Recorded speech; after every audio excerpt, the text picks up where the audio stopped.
The next thing we need to do is add items for our toolstrip navigation. As we mentioned earlier, the toolstrip provides two interfaces for designing items on your toolstrip. It has an in-place interactive menu, which you can trigger by selecting a drop-down button, or you can use the Items Collection Editor for toolstrips. We'll experiment with both. By looking at the drop-down list, you can see all the different elements you can add to a toolstrip.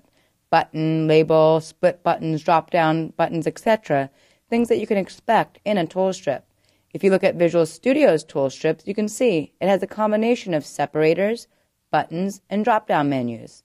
You can actually create a similar look and feel to Visual Studio with the Save button and the Open button by choosing the option to insert standard options, or by right-clicking, you can choose to add your own customizable control.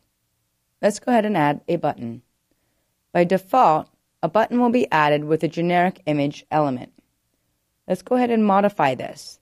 A toolstrip button provides different styles, such as image, which you see here, text, and both image and text.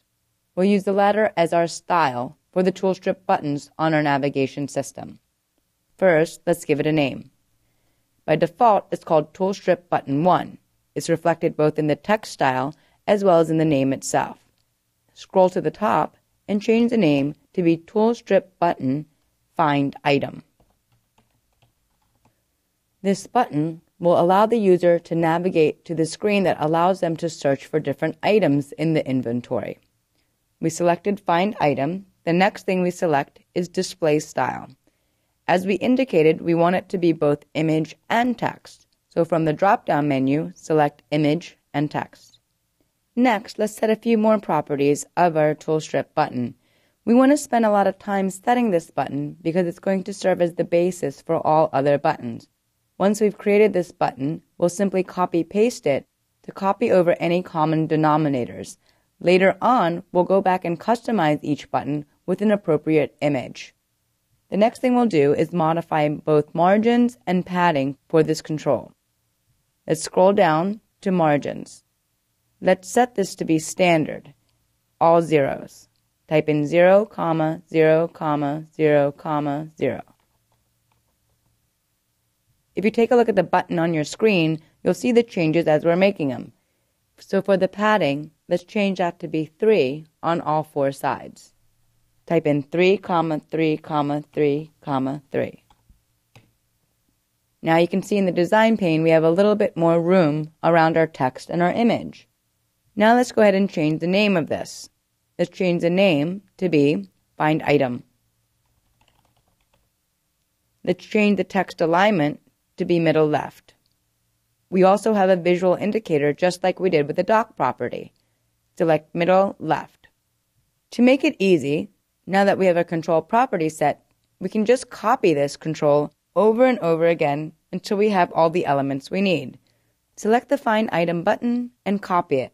Altogether, we need 8 controls. And now let's go ahead and configure each of these controls. We'll need 4 controls that do searching. One for item that we already have, one for group, which is actually going to be a series of one or many items, one for selling that allows us to see any items in our inventory that are currently on sale, and then lastly, to be able to search for anything that's already been sold, meaning not in our inventory. So let's go ahead and change not only the text property, but also the name of the toolstrip button for each of these. For the name of the second control, replace the 6 at the end of toolstrip button 6 with Find Group. For the text, replace the text with the words Find Group. For the Selling button, replace the text Find Item with the words Find Selling. Now, change the name from Toolstrip Button 5 to Toolstrip Button Selling. For the next button, Sold, let's change the Toolstrip Button 4 name to be Toolstrip Button Sold. And then for the text, change the text to read Find Sold. Now we have all our capabilities for doing searches. Select the Find item. Right above this, we want to add a separator to group all our Find capabilities into one section. right-click, select Insert, Separator. Now let's configure the next set. The next set will allow us to administer our data, so to create an item, to create a group, to create a selling record, and to create a sold item. We can actually group both item and grouping into one single form, so we'll have one form called Create Item. We'll have a separate one for creating selling, and a third one for creating sold records. This will actually allow us to get to a form that inputs data into a custom database. Let's go ahead and configure these in both their text property as well as their name property. For the text, change the text to read Create Item. For the name, change it from Toolstrip Button 3 to Toolstrip Button Create Item. For the name of the next control, change the name from Toolstrip Button 2 to Toolstrip Button Create Selling. Now go to the text property. Change the text to read Create Selling. For the text of the next button, change the text to read Create Sold. And now scroll to the top and change the name from Toolstrip Button 1 to Toolstrip Button Create Sold. And lastly, we have one button to deal with. This will be our catalog, a catalog of all the items in our inventory. Let's go ahead and click on it, right-click, Insert, Separator, and modify the name to be Toolstrip Button View Catalog.